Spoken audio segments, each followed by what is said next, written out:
Well, hey, Angel fans, welcome back to Halo Territory. I am Mike DiGiovanna, former LA Times baseball writer and host of the show, joined by my regular co host, Mark Trumbo, the former Angels slugger.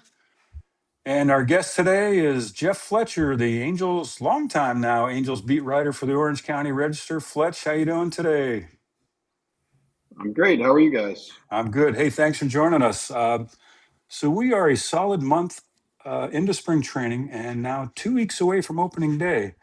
So we thought this would be a good time to take a closer look at what this Angels team is going to look like. And to do that, we're turning to one of the very few reporters left who have actual eyes and ears on this team throughout spring training, and that's Fletch, who is more than qualified to discuss the good, the bad, and if necessary, the ugly of what's going on in Tempe. So let's try to start with the positives. What are you seeing right now as the bright spots of what's going on in spring training? I think the most positive thing has got to be that Mike Trout is running really well. And I know, I posted some things about his sprint speed, and it's easy for people to make jokes about that. Like, who cares about his sprint speed? But the fact is, if he feels good enough to be running that hard, that is significant because, as Mark will tell you, you need your legs to be able to hit. If your knees are hurting, it's probably hard to hit. And if he can run just on a spring training ground ball faster than he's run in 2 years, then that means he's probably feeling pretty good. Also means he can probably play center field, which is an important thing. Yeah. So I think that's been a positive. I think some of the pitchers have looked pretty good. George Clausen is probably the number one riser, I would say, from spring training of a young guy who's probably not even going to make the team this year. But in terms of like the future, he's really looked good so far. And Zach Neto is doing his normal Zach Neto thing. Oh, and the most positive is probably Logan O'Hoppe. Logan O'Hoppe's been Yeah. killing the ball, and he's actually been striking out less too. So I'd say those are some of the positives so far. Mark, I know we've talked about it before. We try not to put too much emphasis on numbers in spring training, but what are you seeing specifically from Logan O'Hoppe that gives you an indication that maybe these numbers are actually reflective of a better approach at the plate? For Logan, and I think it's been fortunate the few TV games that have been accessible, he has played in a lot of them. So I've seen a few of the home runs. I think he has 3 now. From a technical standpoint, I'm not certain, but it appears he might be standing closer to the plate, which is a much better matchup.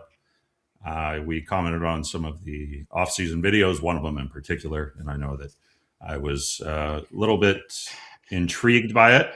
It looked very pull oriented, but if you're going to be a pull hitter, the matchup that works best is to crowd the plate. Neto does it. The trade-off is you're going to wear some pitches, maybe a lot of them. But if that is kind of your mindset, if Logan feels like he's best pulling the ball, and obviously in the air is great, he's so far so good. I'm interested if Fletch can maybe talk about his work with the glove because it seems like some of the starters have had decent outings, some not. But we noticed that I commented on one of the other shows, I did see that glove movement that I'm not a huge fan of personally, the late movement trying to get underneath the ball.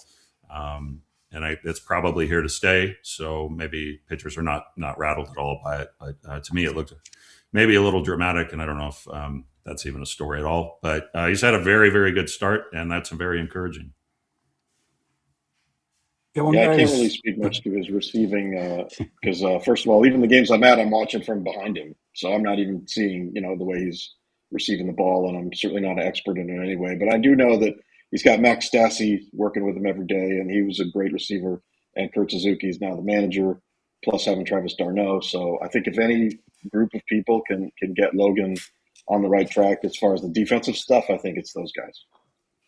One guy who's impressed me so far is Oswald Peraza. I'm pretty sure he's going to make the team as a utility guy. And once again, numbers are numbers in spring training, but he entered Wednesday hitting .321 with a 1,046 OPS, 2 homers, 4 doubles, 7 RBIs, and he's looked pretty good defensively at short. I'm just wondering, Fletch, Yohan Moncada, he's injured often, so there's a good chance Peraza can get some time at third base, but yeah, I don't think his splits are that great from the right side. Could you envision a possible platoon at third base with Peraza getting a little more playing time than he might normally get in a utility role? I mean, if Moncada's healthy, I think he's going to play every day, but there's obviously he's not healthy a lot. And in that case, they do have kind of a conga line of guys lined up to replace him. Christian Moore has played third. Grissom has played third. Peraza's obviously played third. Jeimer Candelario has been playing pretty well this spring. He also can play third. So I think they're sort of getting ready to replace Moncada for when he gets hurt. And it could be any of those guys. Yeah. Where are we at second base right now? I saw a story yesterday that projected Adam Frazier as the starting second baseman. Where is Christian Moore in the mix? Is there anyone else in that mix right now? That seems to be the one spot that's sort of up for grabs still. Yeah, I mean it is very interesting. I probably going into spring, I thought it was going to be Christian Moore, and then about 4 or 5 days ago, I thought it was going to be Adam Frazier, and then lately, I really looked into Christian Moore, and his numbers are not very good, but he'd been hitting some balls really hard, and I started to think, man, it seems like maybe he's hitting balls better than his numbers. So I looked it up, and his exit velocity, I know you guys can laugh at this too, is like one of the best in the majors and way better than it was last year. And you talk to some other people and they go, yeah, he's really made some improvements offensively. It's just not showing up in hits yet. So I do think that they feel like he's hit a lot better than his numbers. And considering that he was sort of the guy that started off, I think, with the position, I wouldn't be surprised if he ends up with it. Plus, we still do have 2 weeks to go before they have to make this decision. But Market. Adam Frazier is looking like a great safety net, and he's very good defensively. And Perry likes to say he's one of those guys that won't lose you games, and they need some kind of guys like that. So I think it's probably going to be one of those two guys. And right now, I'd probably go 60-40 for Christian Moore. Wow. Mark, are you, from what little action you've seen on TV, anything about Christian Moore's approach that you've noticed as being an improvement over last year? Haven't seen much coverage, unfortunately, but earlier we had talked about it. What stat line, earned him a roster spot, starting spot, and I think I threw out 250. Could have been even a little lower if there was a floor. But it's kind of in that area now. If you are going off the stats, which most teams, it's probably a blend. I'd like to think that there are some jobs, maybe on most teams available, and this team definitely, nothing's set in stone. Moncada's salary is also not excessive, so it's not as if you're having to, eat some huge amount if somebody outplays him. But as far as track record, he is, has the strongest track record there. The exit velocity is not something to laugh at. That's the way the game is evaluated now. And if he's squaring balls up, and I need to look a little bit closer, admittedly, at where he's squaring them up and how, are they lineouts? Is he hitting it on the ground? I saw Teodosio had a really high exit velo the other day, and it was a smothered ball. I think he got a hit on it, but it's good to see. Solid contact is really good to see. There are a number of guys that I haven't seen much of that from. And I did look at, a lot of the at-bats there, and we can talk about that. But Frazier's also a left-handed bat. So in a lineup that can be a little bit right-handed heavy, that's very good. And it's the first time I've heard the quote about he won't lose you games, which I guess there's if there's that, there's probably the other side of it too. And hopefully that label, was never attached to yours truly, but so it goes. All right, we're going to take a quick break for a word from our sponsors. And when we come back, we'll get a little more into the pitching side. And we'll talk a little bit about first-year manager Kurt Suzuki and what his impact on the club has been so far. So we'll be right back with more Halo Territory. We love HelloFresh. Shout out to them, and over 100 recipes to choose from each week to provide variety. They're the spice of life. They don't make it boring for you when you're preparing food. Also, there's 3 times the seafood for no upcharge. AJ, they wanted you to know that you can impress your guests or your family with new grass-fed steak ribeyes. And you can make meals with seasonal produce like pears, apples, and asparagus. Well, listen, Scott, I'm trying to stay in my playing/fighting shape, so I need the seafood, I need the protein, and I need the veggies. And plus, I want to look cool when people come over and say, wow, you made all this stuff? And I'll be like, easy peasy.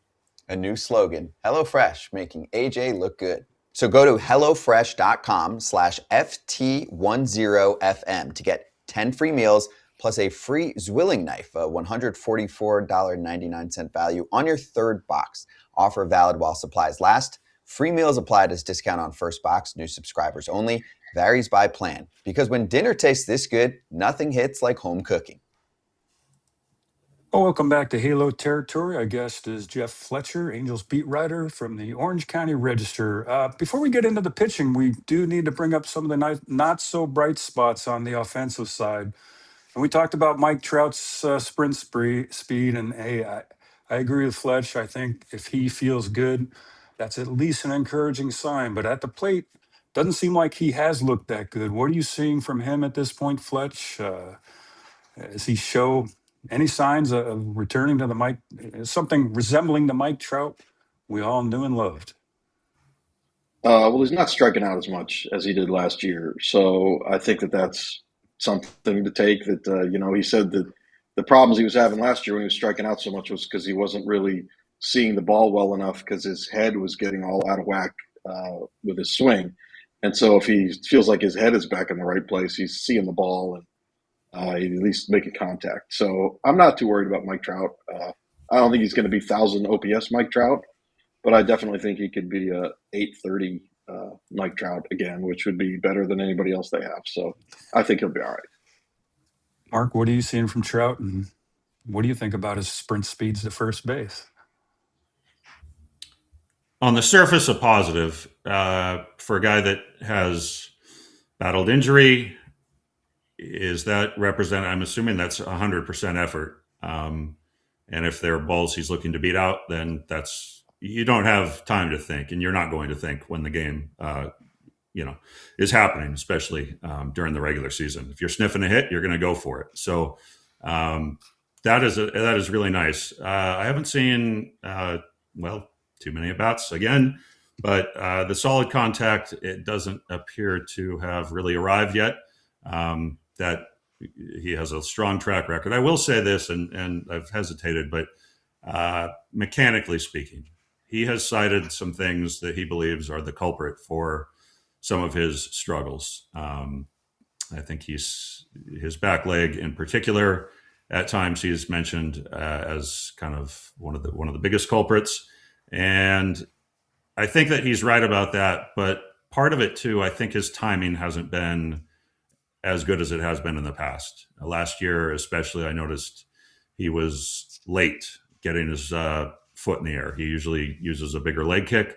And, as a player, he's light years better than I ever was. But certain things like that I can spot, and I have thought for a while. And the thing is, when you're late, those swings, because you're late, you're going to have to make up ground very quickly. And some things are going to either be expedited or cut out of the swing. So in order to get the bat to the ball, if you are late, you're going to do some funky things sometimes. So I know when he's mentioning that, sometimes it's kind of vague. I do know what he's getting at, and it creates kind of at times a little bit of an excessive curvature in the back, getting geeky. But the Trout I like is the one that, is line to line and is taking his singles as well. That's boring. Nobody thinks that, whatever. But that represents a very tough out at the plate. A guy that can shoot it in the 4-hole. He used to hit a ton of doubles, rockets down the third baseline. I know he still does to some degree. But I'd like a little more emphasis on balls on the line. He's going to hit his home runs. He's strong as they come. But the really high excessive launch angle, I think, we could bring it down a little bit, and he's going to have a fantastic season. Nolan Shanwell came into camp hoping some improved bat speed would lead to more power. So far, the numbers aren't reflecting that. A 540 OPS, 0 homers, 0 RBIs going into Wednesday. What is going on with him, Jeff? Any reason for concern there? I mean, honestly, I haven't paid that much attention to Shonwell. He played a few games in Vegas, which I didn't even see, and it's still so few at bats. And I think everybody, top to bottom, admits that he's maybe the best pure hitter that they have. Not just power, but like being able to put the bat on the ball, move it around the field. So I don't think anybody's really worried about 20 plate appearances so far in spring training. If we're having this conversation on May 1st, maybe it's a problem, but I think he'll be all right. And what about Joe Adell? Numbers not great, 11 strikeouts, 0 walks going into Wednesday's game. Has he looked, how does he look to you? And what are you seeing from him right now? Yeah, he has looked a little out of sorts. Him, I have seen a little more, and because it's funny because he was really of the whole team last year, maybe the only guy that really overperformed what you expected. Everybody else was at or below, and so he's maybe trying a little too hard to take the next step and get even better. And I think that again, it's not very many at bats, but he has not looked quite right this spring. Mark, what is that next step for Nolan? I mean, can you just improve your bat speed by a significant amount in one off season? Is it going to be more strength? Shadowell we're talking about, correct? Yeah, Nolan. Yeah.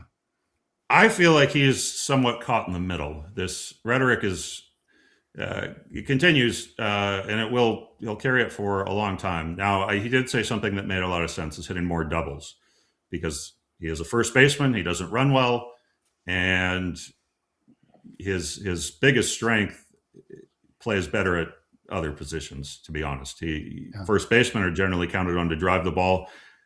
He could get to a 20 home run bat, I think. But it's going to take some tweaking with the approach. He's going to have to take more shots downfield and be willing to cut it loose, which can be, it takes away from some of the things he does well. That low exit velocity and slower bat speed is also more precise. And I think that's one of his biggest strengths. So finding that happy medium is going to be interesting. I watched the other day, he got hit by a pitch. Maybe he has some history with the pitcher, but he fired the bat down, looked like he was ready to fight. But he also crowds the plate big time. And he made an error on defense, and it hasn't been a great camp so far. And coming from a former player, spring is not, is it important? It is. You lighting the world on fire is great. Kyron Paris, I believe, last year had an unbelievable spring. And some guys every year have great springs. Soler seems to be a strong performer, but you don't really want to be hitting that poorly. So I think Nolan's probably hoping for a 2-3 hit game. With so few at bats, those numbers can change very quickly. But I'd like to see a little bit more out of him, and I'd like to see a lot more out of d'Arnaud with the bat. It's been very slow going. He did not have a good season last year. I think with the glove, he still brings a lot of value there. But the years he's produced with the bat, last year wasn't a good one for him, and so far in camp, a lot of offers, a lot of Ks. Maybe Fletch sees something I don't, but that's kind of what I see. Let's turn our attention to the pitching staff now. Yusei Kikuchi away from the team with the Japanese team in the World Baseball Classic. Other guys, projected rotation guys, the numbers aren't looking great. Wanted to focus especially on Reed Detmers. Big transition for him going from the bullpen back to the rotation. How does he look so far, Fletch? And has he hit any bumps in the road with that move? I would say for each of these pitchers, especially like Detmers and Grayson Rodriguez, each of their starts, they seem to have like one inning where things are not together, and then the rest of it they settle in and they finish really strong. So I think it's just they're trying to figure out how to get rolling. I think that stuff is there for all of them. They all have shown really flashes of good stuff. We'll see what Mike Maddox, the impact he can have on them and getting them refined. But I think they've all got the stuff there that they need. It's just a matter of consistency, and maybe the wrong pitch. One wrong pitch can easily end up with a 2 or 3 on the board, and you just can't do that. So they're going to have to clear those out a little bit. Do we still see Alek Manoah holding down that fifth rotation spot at this point? That's a great question. His first two starts were pretty good, and then the last one was a disaster. And Jack Kahanowitz actually pitched very well. So I Yeah. would say that he's making up some ground on him. And as we speak here with, 2 weeks to go, Manoah is pitching today. Right after I get done talking to you guys, I'm going to go watch him pitch. So that'll be a big indication of how things are going. But I would say definitely those two guys probably are in the running for the number 5 spot. And Manoah, he can be optioned still. He could be in the bullpen. Yeah. So I don't think anything's a foregone conclusion with him. In terms of the bullpen, where do you see that pecking order right now? It seems like, on an encouraging note, Robert Stevenson appears healthy. There's a good chance Ben Joyce might be back early in the season. What's sort of the order, higher leverage spots from those two guys as we start the season? Yeah, Stevenson, I would expect for opening day. Joyce, I'm going to probably say is going to be like 3 weeks into the season, maybe, just kind of based on the trajectory of what he's doing so far. He hasn't faced hitters yet, but he's throwing bullpens regularly. I think they're just trying to be really cautious with him. They don't want him to blow up again. And then after that, Yates, Romano, Pomerantz, Suter, all these guys, I don't really think they needed to see much in spring training because they all have pretty long careers that you know what they are. And in the case of Romano and Yates, they just need to be healthy, and you know what they are. Last year they were not healthy, so far they seem to be. So I think they'll go into the season kind of. I'm going to guess Yates is the closer when the season starts, but these bullpens shuffle around all the time, and if somebody slumps, then somebody else will get a chance. And Stevenson could get a chance. I think by the end of the year, Joyce should be the closer. He better be the closer, or something went wrong. And I think that's like still the long-term answer. Are there any emerging arms in that bullpen? It seems like every year some young guy jumps up, some guy you didn't expect, maybe a non-roster invite. Any arms that could win some spots and be a factor early in the season? I mean, I think Nick Sandlin is a guy that I don't know if you'd really call him a young guy. He's a guy that they got in he'd been with the Blue Jays, and he's coming off elbow surgery, and he's a guy who's, when he's healthy, with the Guardians and Blue Jays, has always been good. He's just had a lot of health problems, but he's also faced hitters and has a good chance of being ready sometime in April. And if they get him, I think he should be a part of the bullpen. As for like the prospects, there's really nobody that's jumping up and doing well. I mean, the two probably best young pitchers so far in camp have been Ryan Johnson and George Clausen. Both those guys could be relievers eventually, but I think for now they still want them to be starters. Oh, Sam Bachman. I should mention Sam Bachman. Yeah. He's actually looked really good. He's looked really good out of the bullpen. I'd say he's probably going to make the team at this point. And he's definitely a guy that could have been a starter. At times they thought of him as a starter. I think now he's had so many health problems. They're just going to let him go in the bullpen. And he's had a great spring. Granted, it's like 4 games, but he's looked good so far. Mark, looking at the totality of this bullpen, any chance it could be a strength, or are there still some big concerns for you? I don't think it is going to be a bad one. I think elite, probably not, but consistent is what I think they are going for. Sandlin, I saw him throwing the other day, either Jeff's video or someone's video. That's a tough arm angle, especially on righties. I think he was a nice pickup.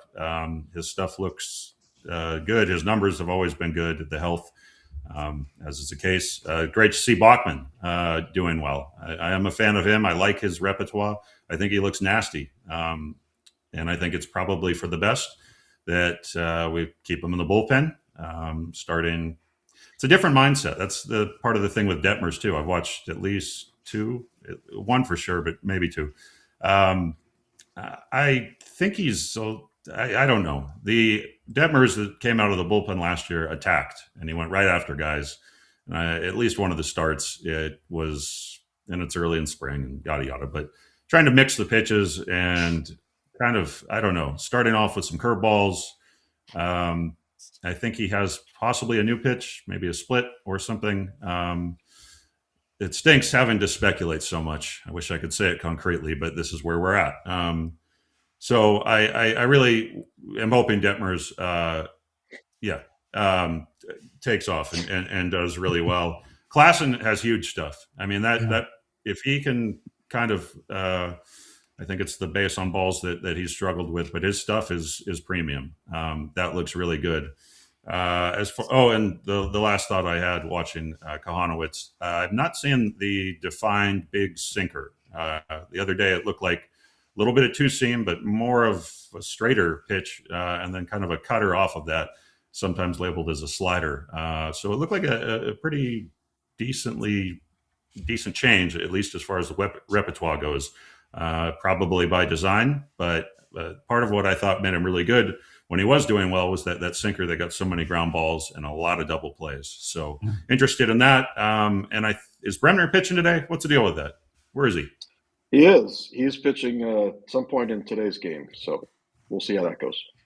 All right. Look forward to watching. We are taping on Wednesday for listeners wondering.